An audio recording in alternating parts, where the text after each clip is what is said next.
Nessuna interruzione per la Capitaneria di Porto di Santa Margherita Ligure. Il servizio, anche nelle singole sedi del Tigullio, è stato riprogrammato per continuare a garantire sicurezza e controlli in mare. Le verifiche non hanno riservato grosse sorprese, segno che le regole vengono rispettate.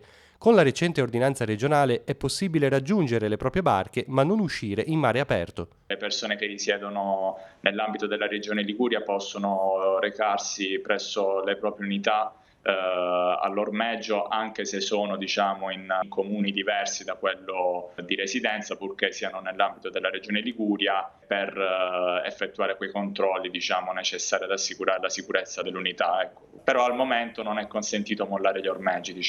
Le altre attività sono consentite solo ai professionisti, sia nell'ambito della pesca sia in quello dei lavori nei porti, come accade a Santa Margherita Ligure per la ricostruzione della diga o a Rapallo con il cantiere di livellamento del fondale.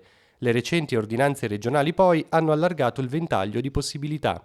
Sia la consegna delle unità in allestimento da parte dei cantieri, quindi quelle unità che bene o male sono ultimate e devono essere consegnate all'acquirente sulla base del principio della consegna di magazzino. In qualche modo sono anche consentiti, per esempio, i trasferimenti di alcune unità anche da diporto verso i cantieri navali per effettuare interventi di manutenzione, purché però questi trasferimenti, almeno al momento, siano effettuati non dal proprietario ma da professionisti, quindi parliamo o del personale dello stesso cantiere o magari di equipaggi però di professionisti.